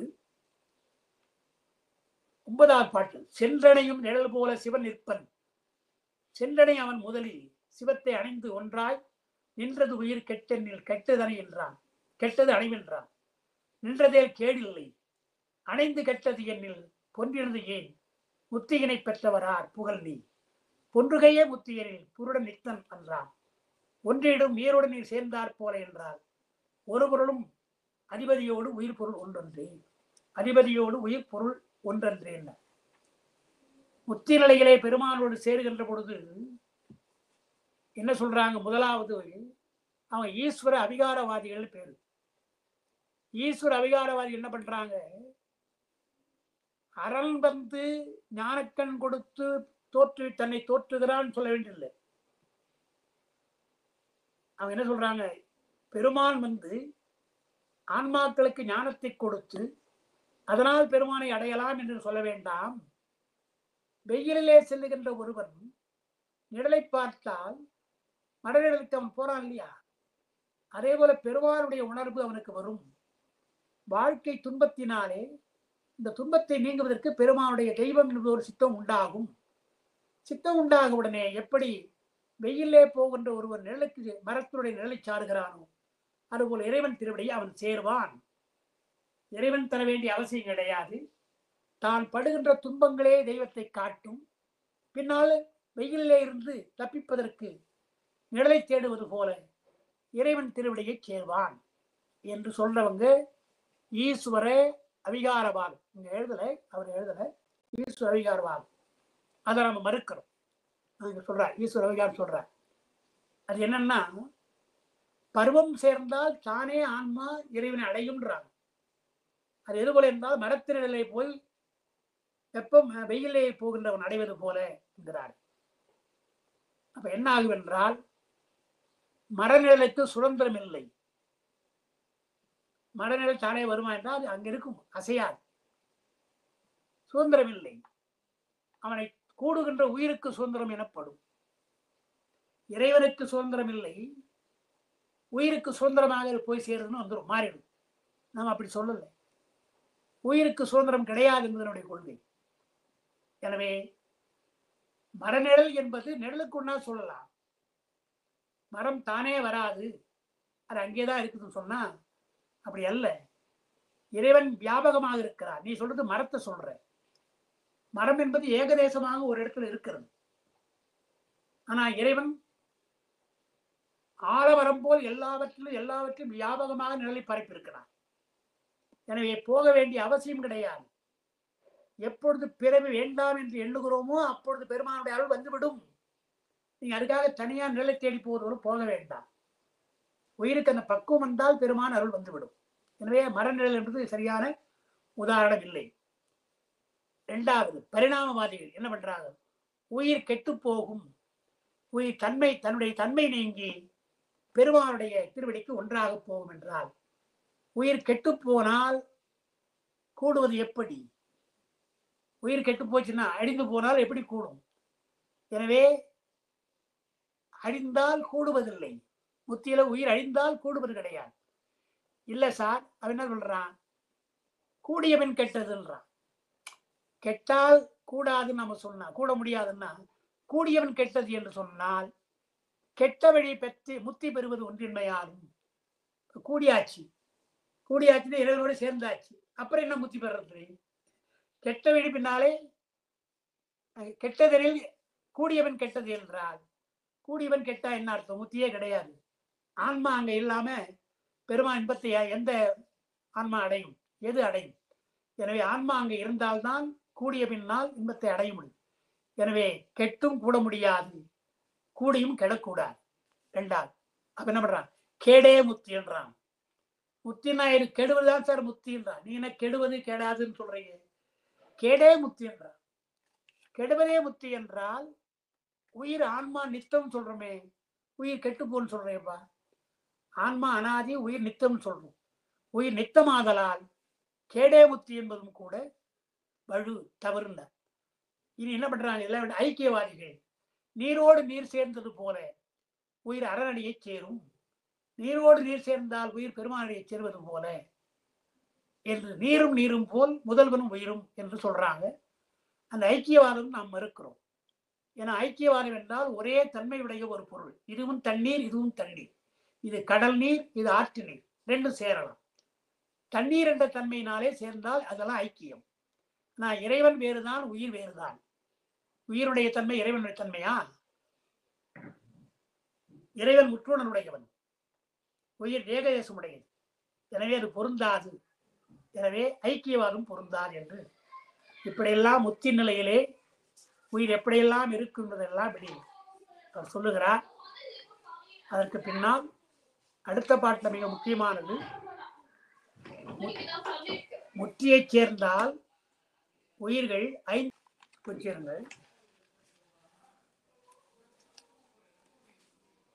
முத்தியை சேர்ந்த பின்னால் ஐந்தொழில் புரிகின்ற செயலெல்லாம் உயிருக்கு கிடையாது. இந்த பாட்டுல உம்பர்பிரான் உற்பத்தி ஆதிகளுக்கு உரியன், உயிர்தானும் சிவானுபவம் ஒன்றினுக்கு உரைத்து. முத்தி அடைந்த பின்னால் ஆன்மாக்கள் எல்லாம் ஐந்தொழில் செய்யாது. அதை பெருமான் தான் உற்பத்தி ஆதி என்றால் படைத்தல் காத்தல் எல்லாம் பெருமான் தான் செய்வான், ஆன்மாக்கள் செய்ய வேணாம். ஆன்மாக்களுக்கு உயிர் என்ன? சிவானுபவம். அவன் தருகின்ற சிவானுபவத்தை அனுபவிப்பதுதான் உயிர்களுக்கு இயல்பை தவிர வேறு வேலை எதுக்கு, வேறு பணி கிடையாது முத்தி நிலைகளே என்பதுதான் நம்முடைய சைவ சித்தாந்தம். அதனால செம்பிலிருந்து பொன்னை ஆக்கணும்னா குளிகை எப்படி பயன்படுகிறதோ அதுபோல் பெருமானுடைய அருட்சக்தி இருக்கு இல்லையா, அது மலத்தை நீக்கும். மலத்தை நீக்கி பெருமானுடைய திருவடி கீழ் வைக்கும். திருவடி கீழ் வைக்கிற பொழுது அந்த ஆன்மா சிவானுபவம் ஒன்றிற்கே உரியது. என்று சொல்ற. அப்புறம் முத்தி நிலையிலே தான் தானாக மாறுதல், ஆன்மா சிவமாக மாறுவதற்கு சில உதாரணங்களை சொல்றாங்க. அது இரும்பை காந்தம் அளித்தாற் போல் என்ற பாடல்ல அது இருக்கிறது. இரும்பை காந்தம் அளித்தாற் போல் இயைந்து அங்கு உயிரை எப்படி ஈர்த்துக் கொள்ளுகிறான் பெருமான். ஈர்த்து என்னை ஆட்கொண்ட எந்த பெருமான் சொல்றாரு. அது எது போல என்றால், இரும்பை காந்தம் அளிப்பது போல பெருமான் விகாரம் இல்லாமல் நிர்விகாரியாக இருந்து கொண்டு காந்தம் எப்படி இரும்பை இழுக்கிறதோ அதுபோல் ஆன்மாவை இழுக்கிறான், வலிக்கின்றான், வலிப்பவராக இருக்கிறான். இறைவன் விகாரமின்றி, காந்தம் விகாரமின்றி இரும்பை வலிப்பது போல இறைவன் விகாரமின்றியே உயிரை தன் வழி படுத்துகிறான். படுத்துவிட்டு எரி இரும்பு எரி இரும்பை செய்வது போன்ற, நெருப்பிலே பட்ட இரும்பு இருக்கு இல்லையா, அது பழுக்க காய்ச்சினால் அந்த இரும்பு நெருப்பாக மாறுவது போல தன்வண்ணமாக ஆக்குகிறான். இரும்பை தன்வண்ணமாக நெருப்பு ஆக்குகிறது அல்லவா, அதுபோல் ஆன்மாவை தன்வண்ணமாக ஆக்குகிறான். முதல்ல தன்வண்ணமாக்கி இரும்போடு இருக்கின்ற கரை நீங்குவது போல, அந்த இரும்பனுடைய குற்றமெல்லாம் போயிடுது. குற்றமெல்லாம் போய் இரும்பு நெருப்பாக மாறுவது போல இறைவனும் உயிரை தன்வண்ணம் ஆக்குகிறான். தன்வண்ணம் ஆக்குவதற்கு எது என்றால் மலமாத்திரம் கெடுகின்றான், மலத்தை கெடுக்கிறான்.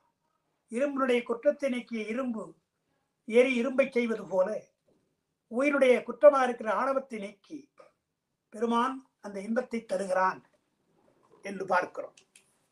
அப்புறம் இன்னொன்று சொல்றார், நீரோடு சேர்ந்த உப்பு, தண்ணீரோடு சேர்ந்த உப்பு இருக்கு இல்லையா, அந்த உப்பினுடைய சுவை தண்ணீர் கூட ஆயிடுது இல்லையா, தண்ணீர்ல கலந்த உடனே உப்பு சுவை வருது இல்லையா, அதுபோல் என்ன செய்கிறான் என்றால் தன்னோடு ஒப்ப சமன் செய்து நிற்கும். அதுபோல் உயிரை சேர்ந்த இறைவனும் தனக்குரிய எண்குணங்களை அவ்வுயிர்கள் பதிப்பிப்பான்.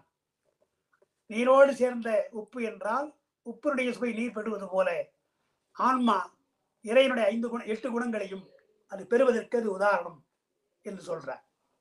அவரும் ரசகுடிகை செம்பையுரைக்கு தன்னோடு வேவித்து பொன்னாக செய்வது போல, பொன்னியல்மை காட்டாடு தன்னோடு அடக்கி நிற்குமாறு போல பெருமான் தனக்குள்ளே அடக்கிக் கொள்கிறான். எப்படி என்றால் இரும்பு பொன்னாக மாறுவது போல, இரும்புதான் ஆனா இயல்பான பொன் செம்பொன் வேறு, இரும்பை பொன்னாக்குவது வேறு.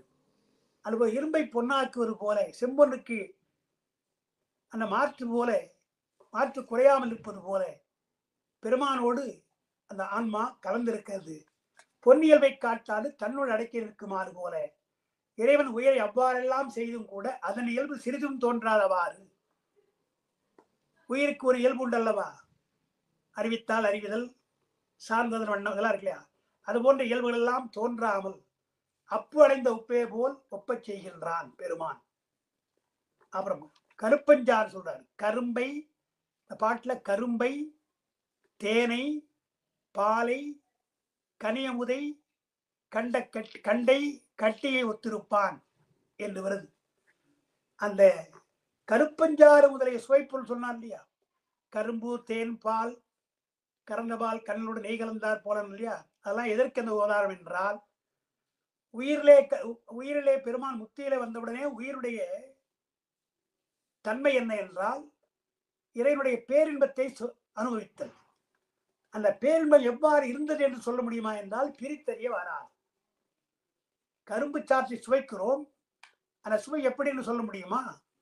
அதேபோல தேன், பால், அமுது, கனி எதுவா இருந்தாலும் சரி சுவைக்கலாமே தவிர அந்த சுவை இப்படித்தான் இருந்தது என்று சொல்ல வராது. அதே போல பெருமான் தருகின்ற பேரின்பத்தை உயிராலை பிரித்தறிய முடியாது. எனவே உயிர்தானும் சிவானுபவம் ஒன்றிற்கே உரியது என்று சொன்னார். இதில் ஒரு முக்கியமான ஒரு விளக்கத்தை தருகிறார். புரிந்து கொள்வது கஷ்டம்தான், இருந்தாலும் அதை சொல்றேன். இந்த பல்வேறு ஊமையாக இங்கே சொல்லி வருகிறார் நூற்பாக்கள்ல. சித்தாந்தத்தை வலியுறுத்தல் பொருட்டு வெவ்வேறு உமைகளை வைத்து காட்டுகிறார். என்னென்ன உமை? இரும்பை காந்தம் அளித்தல், எரி இரும்பை செய்தல், அப்படைந்த உப்பு, எரி இந்தனத்தை அரித்தல், அதுபோல் ஒன்னொன்னா சொல்றாலே பல உமைகள். அதனால பல உமைகளை சொல்லி என்ன செய்கிறார்? பெருமான் இறைவன் உயிருக்கு செய்கின்ற இன்பத்தை சொல்லுகிறார். எப்படி அவனை தானாக ஆக்குகிறான் என்பதை சொல்லுகிறார். அது என்ன செய்தார்? இங்க மலரடி கீழ் வைப்பன். முன்னெல்லாம் பாட்டெல்லாம் பார்த்தீங்கன்னா, மலரடி கீழ் வைப்பன், பாத நெருக்கீழ் இரு, ஏகனாகி நின்றிட, அரண் மலரடி கீழ் இருப்பன் என்று இப்படியெல்லாம் 4 சூத்திரத்தை சொல்லியிருக்கிறார். முன்னே சொன்ன 4 சூத்திரத்தை பார்த்தீங்கன்னா, மலரடி கீழ் வைப்பன் ஒன்று சொல்றார், பாத நெருக்கீழ் இரு என்று சொல்றார், ஏகனாகி நின்றிடன்னு சொல்லுகிறார், அரண் மலரடி கீழ் இருப்பன் என்று சொல்றார். எல்லாம் பார்த்தா ஒரே மாதிரி தெரியும். ஆனால் தம்முள் பொருள் வேற்றுமை இல்லை என்று நினைக்காமல், வேறு பொருள் வேற்றுமை இல்லாமல் ஒன்று சொல்றார் இல்லை, அது பொருள் வேற்றுமை உண்டுதான் கடைசியில் சொல்கிறார். என்ன என்றால், சிவரூபம் முதலிய 4ஆக வைத்து உணர்த்தியவாராம். தசகாரியத்துல சிவரூபம், சிவ தரிசனம், சிவயோகம், சிவபோகம் என்று 4 இருக்குது. தசகாரியத்துல கடைசியாக வருகின்ற பொழுது சிவரூபம், அதற்கு மலரடி கீழ் வைப்ப என்றால் அது சிவரூபம், பாதழற்கீழ் இரு என்றால் அது சிவ தரிசனம், ஏகனாகி நின்றிட என்றால் அது சிவயோகம், அரண் மலரடி கீழ் இருப்பன் என்றால் அது சிவபோகம் என்று 4 வகையாக அந்த தசகாரியத்தில் இருக்க 4 சொல்வதற்குத்தான் ஒரே மாதிரி சொல்லாம மலரடி கீழ், பாதழற் கீழ், ஏகனாகி, அரண் மலரடி கீழ் என்று இப்படி வெவ்வேறு வகையாக சொல்லியிருக்கிறார் என்பதை பார்க்கிறோம். அது இன்னும் சில விளக்கம் அது இருக்குது. இந்த விளக்கத்தை விட இங்க தெரிஞ்சா போதும். தசகாரியத்துல சிவரூபம், சிவதரிசனம், சிவயோகம், சிவபோகம் என்ற அந்த 4ஐத்தான் இங்கே சொல்லுகிறார் என்பதோடு அந்த 11ஆம் சூத்திரத்தினுடைய பகுதியெல்லாம் முடிகிறது. இறைவன் உயிரை எப்படியெல்லாம் ஆட்கொள்ளுகிறான், தன்னை அறிவித்து தான் தானாக செய்கின்றான் என்பதையெல்லாம் 11ஆம் சூத்திரத்தில் சொல்லி, ஆன்மாவுடைய நிலை என்ன, எவ்வளவுதான் இருந்தாலும் இறைவனோடு அது சேர்ந்திருந்தாலும் அது இறைவன் அல்ல. இறைவன் தருகின்ற இன்பத்தையும் எண்குணத்தையும் அது பெருமே தவிர தனக்கென்று ஒரு சுதந்திரம் கிடையாது. அங்கும் அது மேலா அடிமைதான், அடிமை என்றும் அடிமைதான் என்பதை சைவ சித்தாந்தம் மிக தெளிவாக விளக்கி இருக்கிறது. அதனால்தான் தோத்திரங்கள்ல கூட பார்த்தீங்கன்னா, மீளா ஆளாய் கொய்மலைச்சிய அடிகனையே குறியினோம், மீளா ஆளாய் என்றார். மீண்டு வராத அடிமையாக நான் இருக்கிறேன் அங்கே, மீளா அடிமை உமக்கே ஆளாய் சுந்தர சொல்றார். எனவே முத்தி நிலையில் கூட ஆன்மா அடிமைதான். ஆனால் அடிமைக்குள்ள துன்பம் எல்லாம் இருக்கில்லை, இந்த அடிமைக்கு இன்பமே இருக்கிறது. பொதுவாக அடிமைனா துன்பம் இருக்கும். ஆனால் இந்த உயிராய் இறைவனை சேர்ந்த உயிராய் அடிமைக்கு துன்பம் கிடையாது, இன்பம்தான். அதைத்தான் இன்பமே என்னாலும் துன்பம் இல்லை என்று அப்பர் பெருமான் பாடினார் என்ற அந்த ஒன்றை நான் நினைவுபடுத்தி 11ஆம் சூத்திரத்தினுடைய கருத்துக்களை இவ்வாறு ஆழ்ந்து பார்க்கக்கூடியவாக இருக்கின்ற என்பதை மட்டும் நான் இந்த நேரத்திலே சொல்லி, இப்படி ஒரு அருமையான வாய்ப்பு நமக்கெல்லாம் தருகின்ற ஸ்ரீ சங்கர மடத்திற்கும் சங்கரா கல்லூரியைச் சேர்ந்த நம்முடைய தமிழ்துறை தலைவர் ராதாகிருஷ்ணன் ஐயா அவர்களுக்கும் முதல்வர் அவர்களுக்கும் இருந்து கேட்கின்ற பெருமக்களை அவங்களுக்கெல்லாம் இந்த நேரத்திலே நான் நன்றி கூறி இந்த 11ஆம் சூத்திரத்தை முடிக்கின்றேன். இறுதி சூத்திரமாக 12ஆம் சூத்திரத்தை நாம் அடுத்த வகுப்பிலே காணலாம் என்று கூறி எல்லோருக்கும் நன்றி கூறி வகுப்பை நிறைவு செய்கின்றேன். வணக்கம்.